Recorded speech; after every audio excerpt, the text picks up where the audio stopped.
Hi, my name is Lily Clayton Hansen, and I am an author, interviewer, speaker, and actor based in Nashville, Tennessee.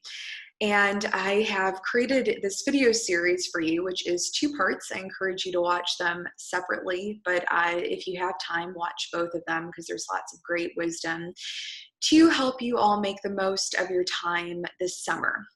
And I'll just give you a little bit of context about how this video interview series, which features four different professionals, all based in Nashville, Tennessee, came about. I personally, in my writing career, have always been really passionate about two things. One, mentorship, and two, informational interviews, which is what my three books under the Word of Mouth Conversations book series umbrella are based around. And I first became passionate about mentorship when I was a college student. Just like you all, I was 20 years old and knew that I loved creativity and writing and people, but I didn't quite know what I wanted to do in terms of my career. And so I was really fortunate. I had a great professor named Miss Linda Andrews, and she said to our class one day, and I talk about this in my TEDx talk, Talking to Strangers is my self-care. Go out and find five people in five different fields you're interested in and ask them a series of questions about how they got from point A to B in their careers and any lessons they had learned along the way. And I loved this assignment so much, I decided to create an entire career around it.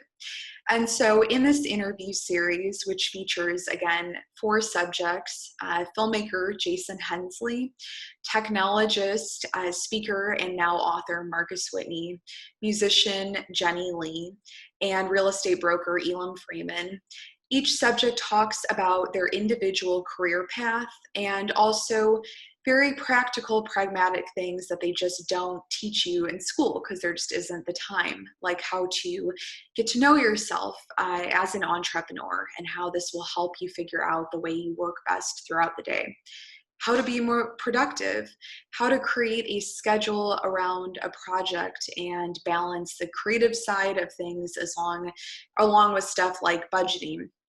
And again, all of these things that I personally had to learn through the school of hard knocks and also through asking my mentors simple questions.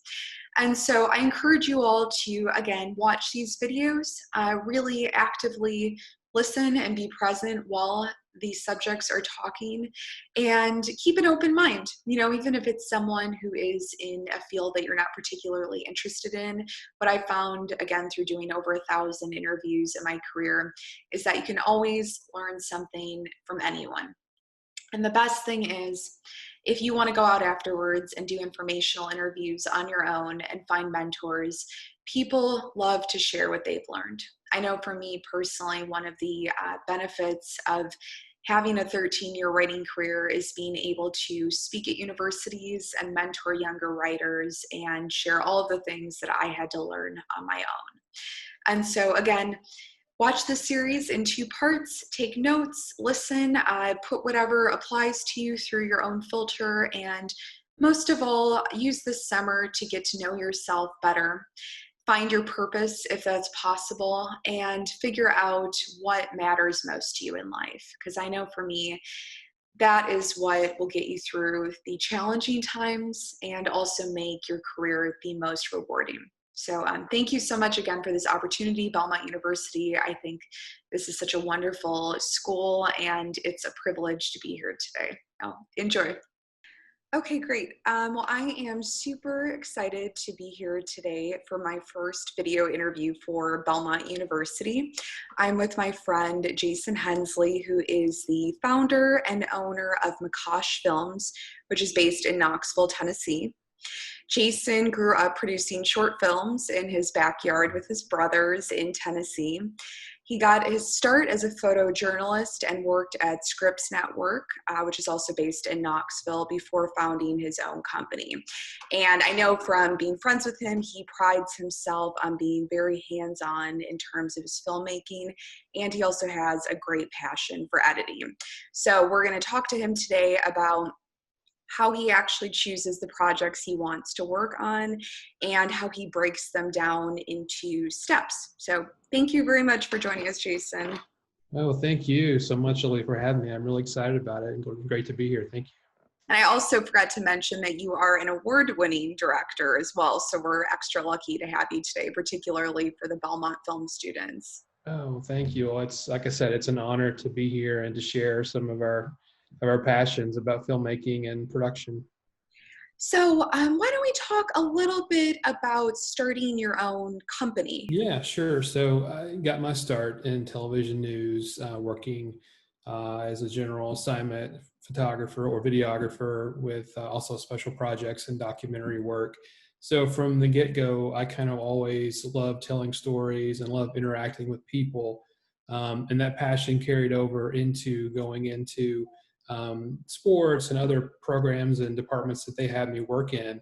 So after working at the NBC affiliate for a little bit over 15 years, I finally left there. I just felt like I needed to kind of grow a little bit and went over to what is now Discovery, but it was Scripps Networks at the time. Worked there a little bit. And then my wife had always encouraged me, you've always done stuff on the side and always wanted to have a company. So if you don't do it now, you're always going to regret it or look back on it and wonder what if. So thanks to her, I'm thankful for that. This her encouragement and her advice. I started McCosh Films around 2013, and since then we started out slow. We started out doing projects for nonprofits and corporate and other companies, and just kind of grew our skills and grew our freelance team, and kind of just came to figure out who we were and who we wanted to be as a company. And now, recently, in the last year or two, we started to pitch to networks and different outlets to try to sell some shows or sell some bigger projects. So we're working on that. Also working with HGTV and the digital side to do some vignettes for them, which is really fun. It's all on social media and online. So but through the whole process, the one thing that stuck with us is the ability to tell good stories and to share with people and to connect. And I know you and I have that kind of passion with interviews. We love to sit down and interview people. So that's kind of been the main vein through all of this process for me. It's just everything kind of goes back to that connection with a human being. So I love that you said that your company kind of morphed and transformed organically, which is, I think, realistic. A lot of people start a company with one vision and, maybe it continues on, maybe it transforms. But what would you say are some of the lessons that you learned as a young entrepreneur that have stayed with you today? I mean, many years later. So I think the biggest lesson that comes to my mind is that you can't really sit back and wait for good things to happen. You're constantly having to go out there and either produce something on your own, write something, get ideas flowing, get the blood pumping, just to kind of come up with different project ideas. We've gotten so much business by just producing things on our own and putting it up on the website or sharing with people, and they see that and they're attracted to how you tell stories or how you can write or produce whatever your passion is, to kind of showcase that. So I think even today, when we pitch to networks or broadcasters, we are actively trying to come up with good pitches, good stories, and we're actively emailing people and connecting. And I just have never lost that spirit of, don't ever sit back and just kind of play defense. Always be ahead of the game and reach out and connect with people. More than likely, they're going to be glad that you did. They're not going to be rude to you. There are some people out there who may not return email or tell you they don't have time for you, but you kind of have to just balance that out and take the good with the bad. Yeah, no, that's great. And I know that that was a conversation we'd had a few weeks ago, which is, especially during a time like right now, I know that TV production had stopped because of COVID-19 and safety precautions. And so just the idea that during this time, you could either be stagnant or you could continue to hone and work on your skills. So let's talk a little bit about maybe the times where you had more free time than usual and ways that you kept your skills sharpened. So right now is a perfect example of that. With what's going on, we're kind of stuck inside. We're trying to plant seeds, but we all have one of these. It's like a studio in your pocket, so you can just take that out do a blog, do a video blog, go out, interview people if you're in a safe distance, practicing everything you're supposed to. Do Zoom calls, do anything that you can creatively to get an outlet while you can't go out and do a full-blown production. Always just do something to kind of just fill that outlet that you need, as far as creativity goes. Again, I go back to that whole, don't just sit back and wait for, well, we're not doing anything right now, we'll wait for that next project to kind of come down the pike. Even for students kind of going out into the real world in the field, take your phone, take a camera, go out, just interview people on the street, do a man on the street type interview, just exercise those skills that you've learned or that you want to learn, and just go out there and don't be afraid to fail, I guess, is number one. Just go out and try it. Anything that comes to your mind that you want to do, if it doesn't work, so what? Well, I love that you're not undermining anything, because I was thinking about that this morning, where if we all lived for the big moments in our careers, I mean, that would be few and far between. So I love that, you're encouraging people to take any little step they can towards developing their skill set, because I think that's realistic, and that's how people have long-term careers. Oh, yeah, absolutely. You're going to hear no so many more times than you are yes, and you psychologically just have to get that in your system. You're going to hear no a lot. So just accept that and know that past every no, there could be a yes around the corner. So that goes for pitching, that goes for, oh, that didn't work, that goes for trying to do a time lapse and it just collapsed in front of you, it didn't work out like you wanted it to. Always just keep trying, keep moving. So I would love to touch on that quickly, and then I would like to talk about, the more pragmatic steps that go into putting together video and film and TV production. How do you keep yourself, maybe if you are in a period, or maybe perhaps when you were first starting your company and you did hear no a lot? I think the thing a lot of, either students struggle with, or even someone like myself who's been doing what I do for a long time, I still struggle with hearing no, because you get so excited about an idea or attached to it, or in your mind it's great. And I agree with you. Just because someone says no, it doesn't mean it's not. It might just not be the right fit, or it might not be the right time. I've oftentimes thought timing's everything. So do you have any tricks that you have for just keeping your core kind of solid? I mean, when you are maybe facing more rejection than usual. Yeah, that's tough. I mean, I think we'd be lying if we said it didn't kind of sting when you heard no, or heard that it's not going to work out, we'll try again next time. I think you sort of have to talk to yourself, and you just sort of have to talk yourself down off the ledge and really say, hearing no does not in any way diminish your skills or your abilities.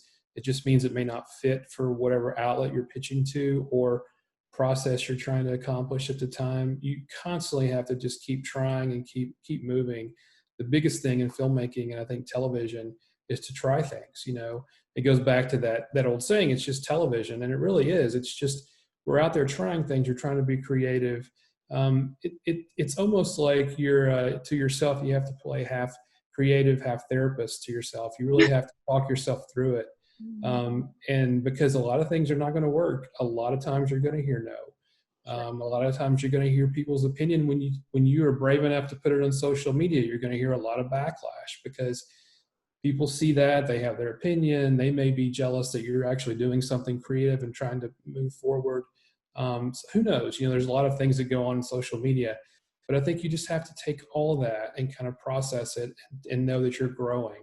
And this whole process, when you're out in the field, out of school, that you're constantly learning and you're constantly pushing yourself. And that's the only way that you can really advance your skills and grow as a person too, as well as a filmmaker. So talking about, organizing a project pragmatically, because this is something that I personally, having, written and produced and published 3 books, have had to develop my own process over time. I used to just kind of wing things, and now I have much more of a strategy. And I found that being organized and also having a process that I can fall back on actually has not only helped me to be more productive and to turn stuff out in a much smoother way, but it mentally calms me down.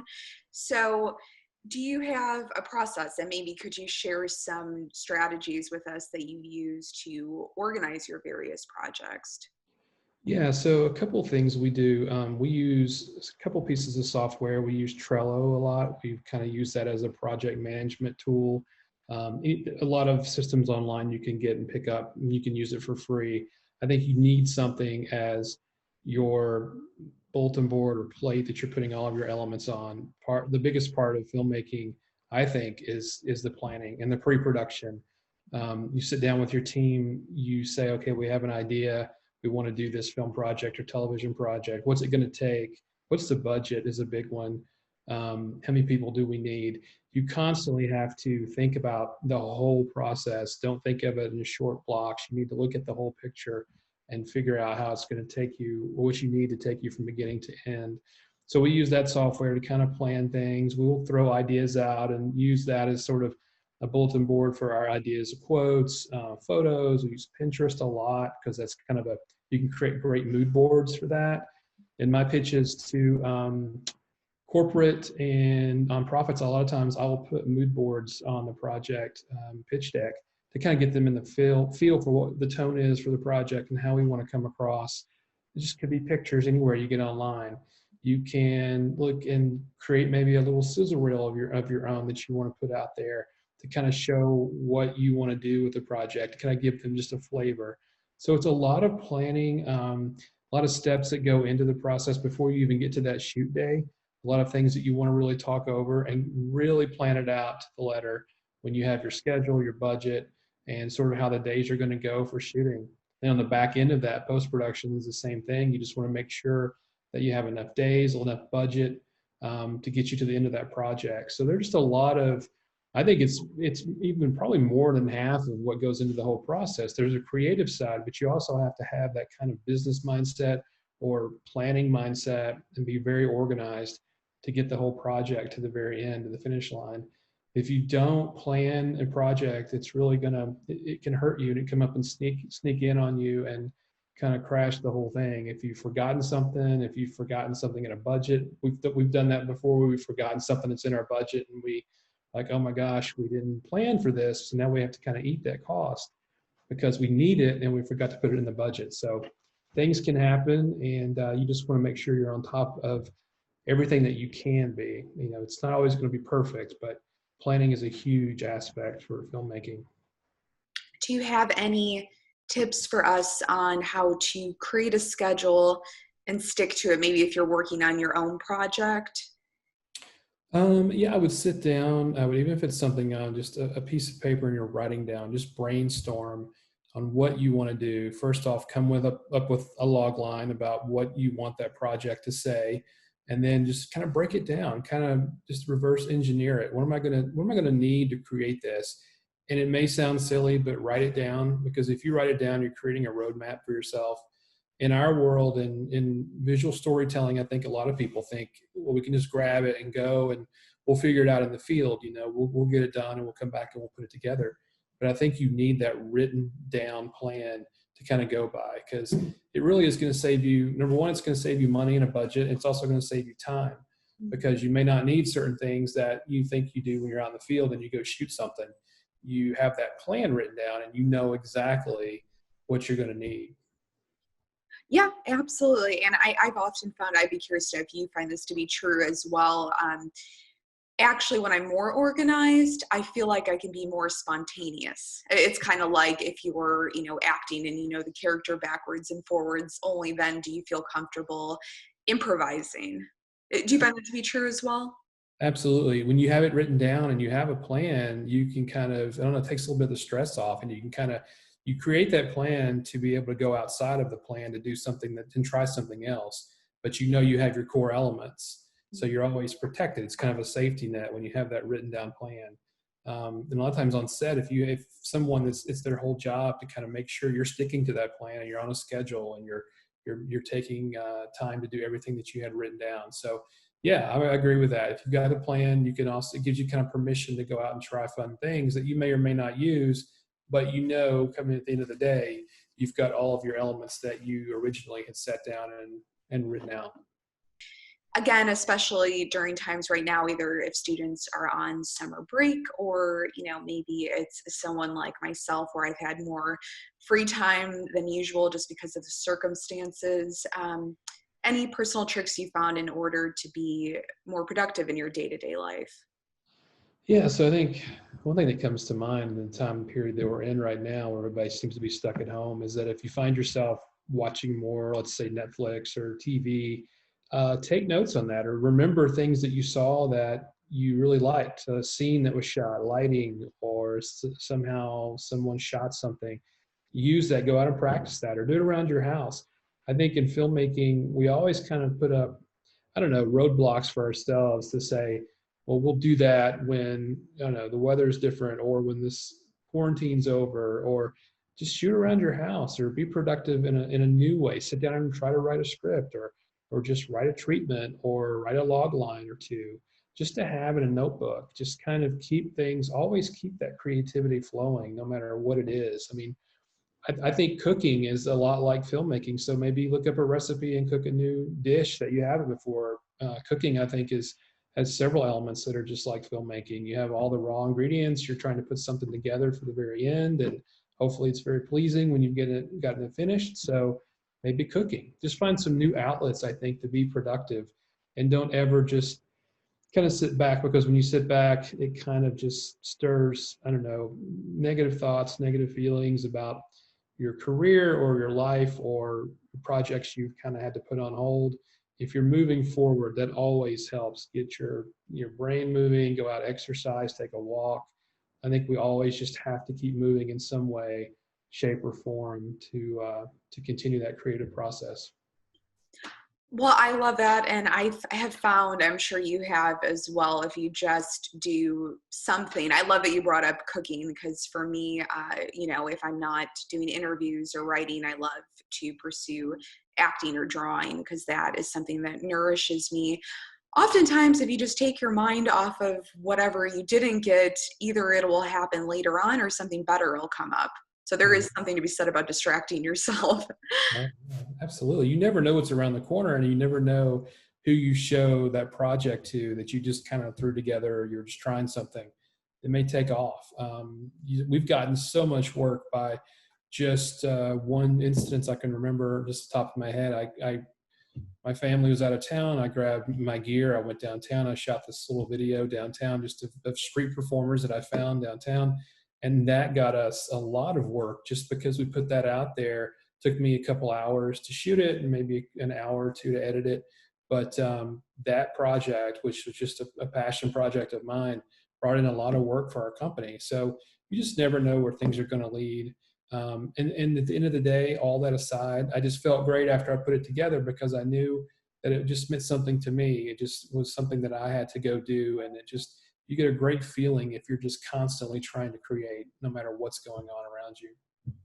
Absolutely. Well, this interview, I hope it helps the students. I know you helped me tremendously during this time. Yeah. Was there anything I didn't touch on that maybe you wanted to add? I think just for the students that may see this, I think the big takeaway is just constantly keep trying, keep creating, no matter what it is, no matter if people laugh at you, think you're crazy, whatever the case may be. Just always get out there and take your phone, take a camera, shoot something, write something. Just do something that can, for the biggest reason, to make yourself feel good, because you need to feel good internally before you can put something out in the world that makes other people happy. You need to be happy first. That's wonderful. Thank you, Jason. You're a Thank gem. you. Okay, great. Well, I am very excited to be here today with a friend of mine. Her name is Jenny Leigh, and she is a singer-songwriter and actor based in Nashville. And Jenny and I actually met at a part-time job that we were both using to supplement our artistic profession. And I ended up actually acting in the first music video that she ever produced last year called Old Oak Tree. So what I'm super excited to talk to her about today is how to create a vision and put a project into place step by step. because one thing that I have admired about Jenny, as I've gotten to know her both as an artist and a friend, is how organized she is and pragmatic. So thank you very much for joining us today, Jenny. And I hope I Of did course. in the Yeah. introduction. Yeah, no, it's wonderful. Thanks for having me. This is exciting. You've achieved a lot in your career. You, first of all, have been a musician and a singer pretty much all of your life. And I know that you began working in corporate America. You, back home in Baltimore, you worked for Under Armour. Yep. So maybe we could just begin by talking a little bit about how you applied the skills that you learned working in other industries to building, a musical career, which I mean has a huge business component to it as well as the artist part. It does, yes. That's one of the things I learned when I was back in Baltimore, is that it's about branding and building a business around your music, which is something that I didn't really consider when I started out, just because when you're creative and you're pursuing artistic goals, you're thinking about the product, which is always the most important thing. And a lot of people get carried away with the branding and the business side. So there's kind of a spectrum, but you need to have the product and be really skilled at what you're doing first. But then that's not the end. I know a lot of artists that will be so talented and they are visionaries and all this, but they don't have any business skills, so to speak, or they aren't familiar or comfortable with marketing or networking. And all of those things are really important to get your product out in the world, to make sure that you're seen the way that you want to be seen, or seen, period. So for me, I worked in the marketing department at Under Armour. And when I was there for about 5 years, and it was still very new. It was still going through a lot of transition, and the women's brand was kind of just emerging into the market. So for me, I got to be a part of hiring a lot of fitness models. And for me, I gravitated towards the production side of the business, doing photo shoots and video shoots and things like that, commercials. So for me, it was my first taste of being behind the scenes of cameras and creative crews. And we had an in-house creative crew, and they were absolutely amazing. And even though the material, being sports, wasn't really my passion, it sort of led me in the direction of seeing what it's like to kind of be an underdog, be a new company, and have to really wear a lot of hats to get the product out in the world in the way that you want it to look. So for me, I just applied the same techniques towards my music. You have to have the brand that correctly describes what you want to say. You have to have your own voice and kind of figure out what is your niche, what are your strengths, what are you not, and figure that out and really work towards having that strong voice. Because I think that branding is one of those things that, especially in Nashville, when there's so many people doing what you want to do, it's really important to know who you are and to kind of figure out how you stand out from the crowd.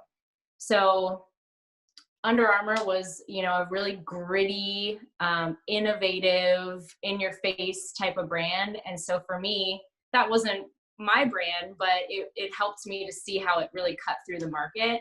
And so for me, that's been something that I've worked on constantly, is making sure that I'm true to my brand and that my songs match my brand. And then when you look for me online, the brand looks how it should. And it changes all the time as you evolve, but I think that that's one of the most important things. I had the pleasure of writing your bio last year, so I got to really dig into not only your biographical background, but also your musical style. And, you have this really great line about wanting to create music for the soul, sort of the antithesis of the beer and truck culture music that's become so popular over the last, 8 years. And so that's something I always think is really important is, I know even in terms of my own brand, visually stuff might change or in the tangible sense, but I think knowing your message and yourself is what you do very well, and also stick. And I think that that's something kind of like in acting where they say, like, you know what you want to be doing, the feeling will come out. That's exactly it. I mean, if you're trying to be something that you're not, or you're trying to follow a trend, it's not going to come across as genuine, and it might miss the mark altogether. Because if it's not really who you are, I think that it really shows. And even if you're doing the, playing the song and doing the dance, if it's not really what your inner voice is trying to say, then I think people can really see that on stage and just in your general branding. So when you were creating your brand, because, again, you built your following initially on the East Coast, which I think is smart because that's where you're from, before Mm-hmm. to move to Nashville, like a lot of musicians do in your genre world. Did you have a process for going about figuring out how you wanted to present yourself as a musician? And just initially, because I know in the last year you've been sort of fine tuning and tweaking. Yes. But when you were first getting started, again, like a lot of the musicians at Belmont might be, maybe what sort of tips or tricks do you have for other musicians to get to know who they are and how they want to represent themselves in the world? Yeah, when I first was starting out, I didn't think about it as much as I have now, because I feel like in Nashville, it's so important to distinguish yourself. Whereas when I first started out, I kind of was one of the only country artists in Baltimore. And so I kind of stood out anyway, and it wasn't for better or for worse. It was just that I didn't have to really force any sort of branding around it initially. But what I would do and what I would suggest is, if you're not really sure how you're different or who you are, or you feel like you know who you are, but you're not really sure how to communicate that, which to me is the difficult part. Something that's helped me is I've made mood boards, and you can do this. I mean, in old school days, you'd get magazines and, clip them and put them on a poster, but even on Pinterest, you can hop on there, type in things that you like, or that people that you like, or actors or models or musicians, or whatever it may be. I would find all kinds of stuff. It would be old school Western photography that inspired me, certain models and certain things that just, I want that look, or musicians on stage doing a live performance where it's like, that's kind of the vibe of the show I want to do.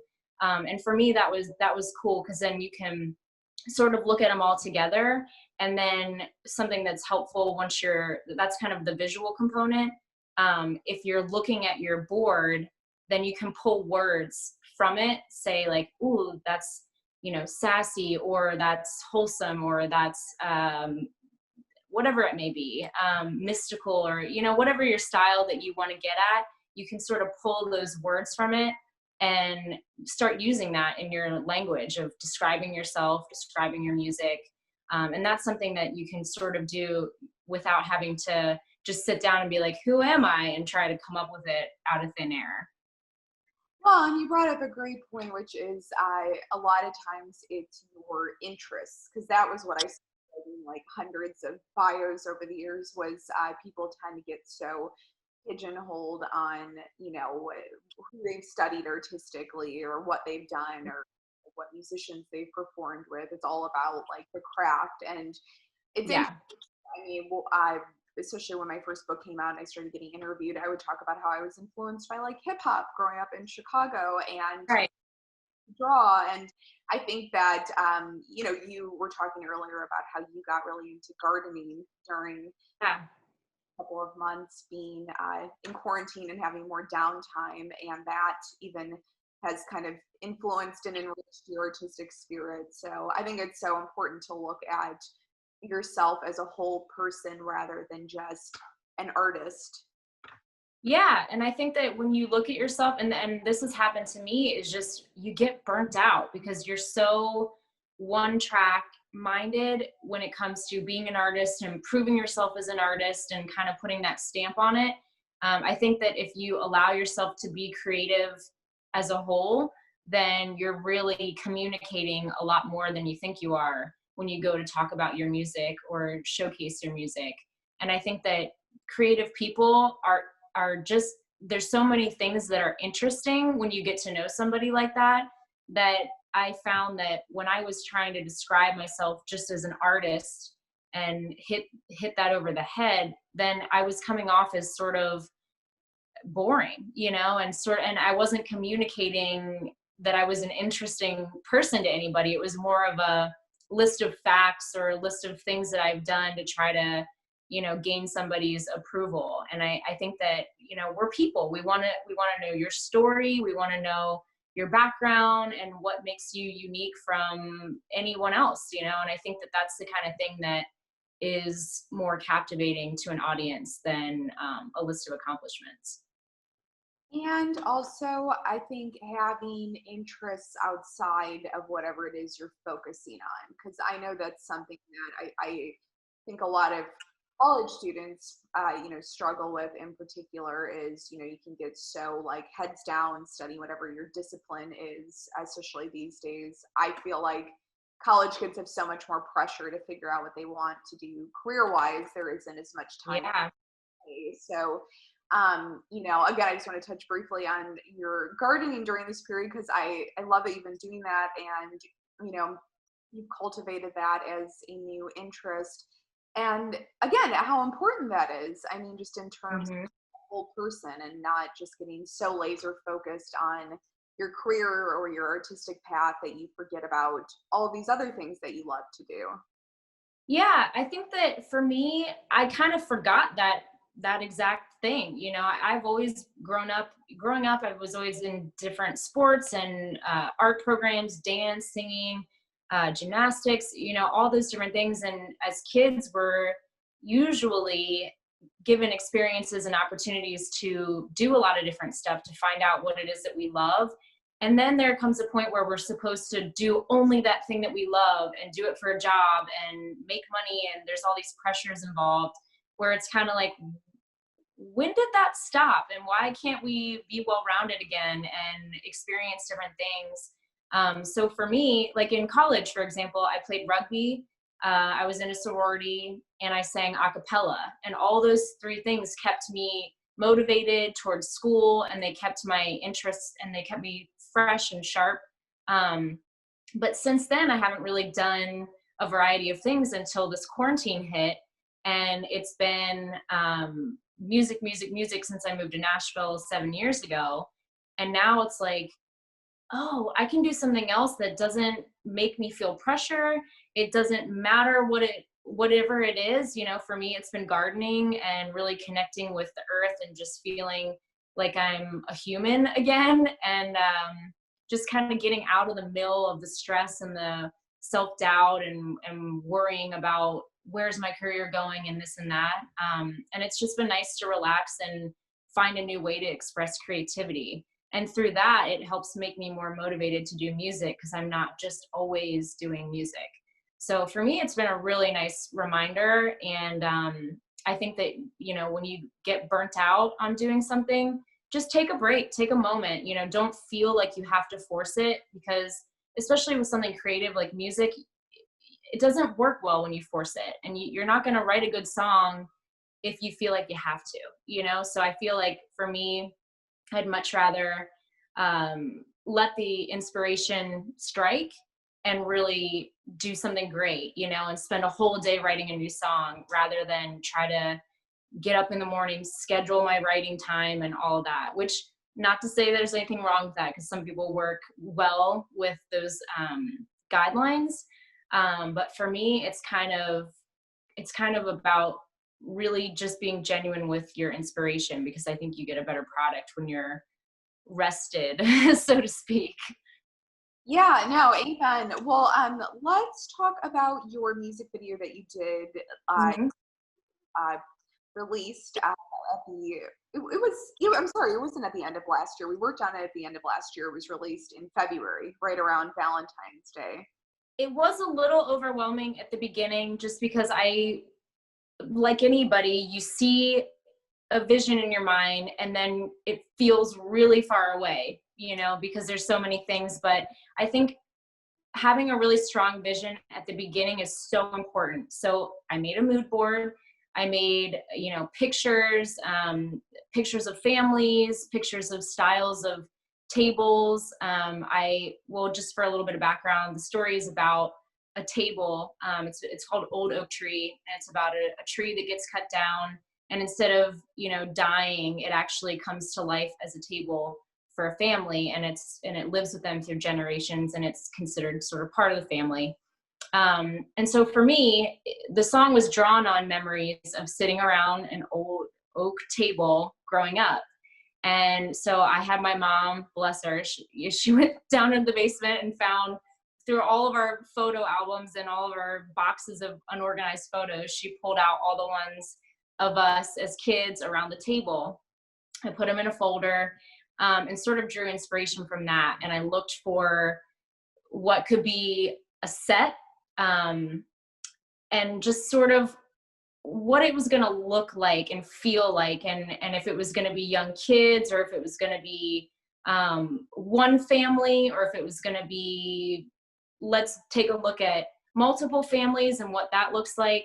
And so I pulled a lot of my ideas together about it, and I met with a director who was recommended to me through someone I worked with on the show Nashville. And he was great, and he helped me sort of pull all my ideas together into one sort of, I don't know the professional word he used, but one sort of idea set. And I wish I could think of the word. It was like, he built like a portfolio of what it was going to look like, the aesthetic, I guess you would say. And so that was kind of like, all right, we have this goal, we're working towards it. It's going to follow one family through generations of time. Now we can figure out how we're going to break that down into different little vignettes that we can shoot. And I just treated each set of things as, all right, we're going to do this now. So I've got to have everybody in this time period of wardrobe. They're going to be this age, and so on. So I had like 3 different sets of people: the young boy, young couple. I had the couple when the kid was a little bit older, and then I had the couple again as an elderly couple. So that gave me the parameters of how to cast. And then I just made a list of all the people that I knew that had acting skills, friends, colleagues, people that I knew that lived in Nashville who were old and looked kind of like the young, you know, the older version of you guys. So I had a list of maybe 30 people and just kind of went in and figured out who was going to be best suited for what. So that was kind of the casting part of it. And then everything else was set design, making sure it was the right time period. And I just made notes about each set and went to Target and bought things that I needed or found old things. I had my mom send me some old props, toys and stuff that we used as kids and things that my grandparents made. And then as far as the rest of it, it was just logistics of, all right, we're going to have a band. We're going to have all the people. And then how are we going to break this up into a schedule of a 2-day shoot? So the first day we did was with the band. It was a whole separate thing that we could just kind of isolate. And I made a list of things we needed to decorate the set. We went out to a farm and shot that side of the footage. And then the next day of shooting was all the vignettes. So we were in my house, we were down the street and across the street, and we just kept everything local to my house and did a schedule so that we could fit everybody in and not overuse the people while we kind of made the progression through those vignettes. So that's kind of trying to summarize it all into a nutshell, but a bigger vision down into smaller components, which I think you have to do. I mean, whether you're producing, you know, a 3-minute music video or you're doing, you know, a book or whatever it is. the thing is you have to be able to make it manageable, right? Yeah, exactly. And for this project, a lot of the work was up front. It was in the casting. It was in buying the set. I mean, I actually refurbished the old table that I grew up around, which involved driving to Maryland and getting it, coming home and spending a full week refurbishing it because it had 6 different paint colors on it over the last 30 years. So that was a project. And then I kind of filmed that process and made that part of the release. And this time, which I've forgotten to do in the past, I tried to record everything, whether it was, behind the scenes or just the planning process, building the table, things like that. That way, when the video came out, I had some little snippets of some color around it to use as B-roll and interesting footage so that you can sort of extend the life of the release, which I think is important because you forget to do that when you're in the moment. Oh yeah, no, absolutely. Well, and I love that you said putting in the work up front, because that's something I have found in all of my projects. And it's interesting because sometimes people just want to dive right in and they don't understand why you're doing so much prep work. But I know for me, whether it's acting or doing a writing project or whatever it is, I think it does something to you on a cognitive level where you just know that you're prepared. And I love that you brought that up because, again, I think it's more the artist way just to dive into stuff so you don't lose that spontaneity that we all crave. And that's great. Yeah. What I've learned is I actually feel like I can be more spontaneous and improvise and be more in the moment if I know what I'm doing. Yeah, absolutely. And I think that because I worked on the show Nashville, I saw what a huge production it was and how it all came down to the details. And you just bit off tiny little pieces. And by the end of the day, you've recorded so much stuff. But it is always, it feels slow and it feels painful sometimes. But if you just bite off a little bit, it'll all be organized and you don't waste time and energy, especially when you're doing something where you have other people that are, giving their time to you. You don't want them to be sitting around for 10 hours because you, by accident, realize that they have a scene at the beginning and a scene at the end and nothing in between. So it was trying to manage everyone's time, especially for me, being on a low budget, a lot of people volunteering their time, friends who are happy to be involved. It's just something, you want to be respectful of everyone you're working with and really try to maximize productivity and not waste people's time. So maybe we could just end the interview by talking a little bit about how you are keeping your fan base engaged even when you're physically separated from them. Yeah. For me, the fan engagement part, the online presence is something that I have been working on even before quarantine. So for me, it felt just kind of like a continuation. The live shows and all that stuff, I sorely miss.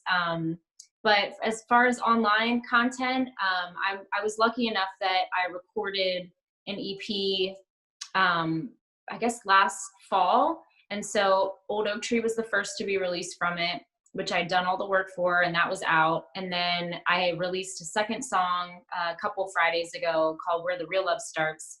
And that one was finished, and I had already recorded a video for that as well.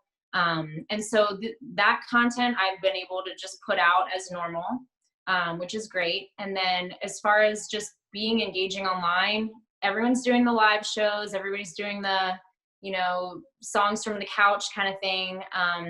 Which to me, for some reason, me personally, I don't love doing those. It makes me feel very uncomfortable. I don't know why. But we kind of came up with the idea after doing we just did some porch picking out on our front porch, basically for the neighbors. And they loved it and they asked if we would do it again. So we started a Friday tradition of singing on the porch. And we've done it about, I guess, 3 or 4 shows now. And the whole neighborhood comes out to the lawn. We, social distance, and I set up some chairs and some blankets in the yard, and people walking by will come and stop. And so it's been kind of a cool thing, and it's been a no pressure again, a no pressure show where we're just kind of engaging more with our neighbors than we ever have, and in a sort of a cool way, because we're not actually having a big concert or, you know, getting paid to do anything, but it's something that the community really loves. And I feel like it was kind of a good way to connect with people while also being able to stream it and keep the online audience engaged. And then as far as the Patreon, I created a VIP program, and I use the platform Patreon because it's a trusted site where you can collect fan money, and they don't have to worry, you know, there's no worry there about scamming. But you can create exclusive content for your fans. So if you have an email list that you're beefing up, you can present it to them. You can present it on social media. And for those really diehard fans, which is really who you want to capture, because they're going to be following you, they're going to buy your merch, they're going to buy the tickets to your shows. I think a small engaged audience is always better than a broad one that maybe isn't as engaged. So I wanted to do something special for that. And I've done things like, you have different tiers of rewards that you can give people that sign up. And so I'll do exclusive videos, whether it's behind the scenes content from projects I've done, or a new song that they haven't heard, or an old song that I didn't release. Or one of the things I'll do is I'll do a progression of a song. So I'll show people the work tape of us actually in the writing room, writing the song versus the demo versus the finished product. So people can see kind of the progression of music. And just little things like that, you know, stuff that I'm not putting out online all the time. Or I'll sit and I'll talk about being on Patsy and Loretta. I did behind the scenes of what it was like to be on set of the movie, showing pictures that I couldn't really release online, things like that. So that's been a kind of a fun side thing where you kind of know your audience is already into it, and you don't have to throw things online and hope that they stick. So it's kind of a cool environment. And then one other thing I do for that is I'll do an online Zoom, I call it a wine night. And so we'll do like a question and answer each month, and people can sign on and just chit chat and drink wine and hang out. So I've found that those things have been really fun. And it's just been something to keep the engagement going and reward the folks that are willing to spend a little bit of extra to get that extra content, which is really helpful when you're a musician and a lot of your income is no more because you're not playing shows. So focusing on the people that were already invested and engaged. Yeah. That's so especially important during this time where, like you said, everyone's on Instagram Live, everyone's throwing out content. So it can actually be, I think, harder right now to engage new fans. So focusing on who've already made an investment in your career, I think not only is logical, it's admirable. Yeah. It's been great. And it feels like it's giving back to people who, you know, it's not just, hey, thanks, I'm glad you watched my video. It's really giving something to these people that they can hold on to. And it's been really cool because they'll tell you their stories, and you get to know your fans rather than just appearing online and putting something out there. You're actually getting like a full conversation with folks and an understanding of why your music means something to them, which for me is the best reminder of why you're doing it in the first place. Thank you so much. Yeah, thank you.